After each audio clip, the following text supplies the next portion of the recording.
Saudi আরবের প্রত্যেকটা রাস্তায় এরকম হচ্ছে বলদের ড্রাম থাকে। দেখা এটা হচ্ছে হলুদ টাইপের। তো ওই পাশে একটা আছে হচ্ছে বড় হচ্ছে বলদের ড্রাম।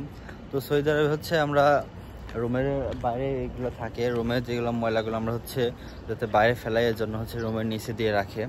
আর হচ্ছে এটা হচ্ছে সৌদি আরবের রাত 12টা যখন বাজে তখন গাড়ি দিয়ে এসে নিয়ে যায় ময়লাগুলো। এটা হচ্ছে কাজ করে আমাদের হচ্ছে অনেক বাংলাদেশি ভাই, এটা গাড়ি নিয়ে আসে, গাড়ি হচ্ছে এই ময়লাগুলো ফেলায় দিয়ে যায়, গাড়ি থেকে নিয়ে যায়, আবার ড্রামগুলো রাখে। এই পাশে একটা বড় বলদের ড্রাম আছে, যদি দেখে আপনাদের। তো আমার পিছনে একটা দেখতেছেন হচ্ছে বড় একটা বলদের ড্রাম। তো এখানে হচ্ছে যে ময়লাগুলো হচ্ছে অনেক বড়, সেগুলো ছোট ড্রামে আটে না, এগুলো হচ্ছে এই বড়গুলো যেমন কার্টন এইগুলো এখানে ফেলানো হয়। আর একটা দেখতেছেন সামনে হচ্ছে হলুদ, এটা হলুদ আর এটা হচ্ছে লাল। তো এরকম প্রত্যেকটা রুমের সামনে এরকম হচ্ছে বলদের ড্রাম রেখে দেয়, কারণ যাতে হচ্ছে রাস্তা হচ্ছে আমরা না ময়লা ফেলাই, নির্দিষ্ট জায়গায় ময়লা ফেলাই। তো হচ্ছে আমরা বাংলাদেশি যেরকম হচ্ছে আমরা পৌরসভায় কিংবা হচ্ছে শহরের ভিতরে এরকম ডাস্টবিন দেখি, কিন্তু গ্রামে হচ্ছে কিংবা গ্রামের বাজারে এরকম কোনো সময় ডাস্টবিন দেখি না।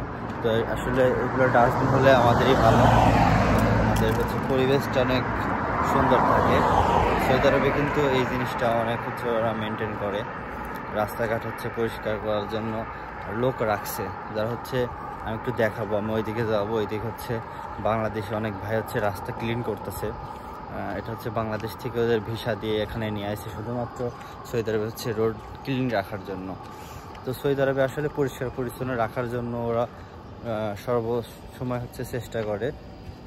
তা আমি একটা দেখাই, এই দেখেন এখানে একটা দোকান আছে, এই দোকানের হচ্ছে সাইডে হচ্ছে বলদের ড্রাম রাখিতেছে, এটা বলদের ড্রাম, ময়লা যাতে হচ্ছে ফেলাইতে পারে।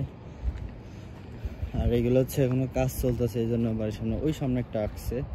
তো সৌদি আরব হচ্ছে সব জায়গায় এরকম হচ্ছে বলদের ড্রাম রাখি দেয়, যাতে সৌদি আরব হচ্ছে পরিষ্কার পরিচ্ছন্ন থাকে। তো সৌদি আরবের বিভিন্ন বিষয় হচ্ছে আপনাদের মাঝে আমি তুলে ধরি। তো অবশ্যই হচ্ছে আমার ভিডিও যদি ভালো লাগে অবশ্যই হচ্ছে আমার চ্যানেলটা হচ্ছে সাবস্ক্রাইব করে রাখবেন, পেজ থেকে দেখলে পেজটা ফলো করে রাখবেন। তো সবাই ভালো থাকবেন। আর হচ্ছে আপনারা কমেন্ট করতে পারেন সৌদি আরবের কোন বিষয়গুলো আপনারা জানতে চান।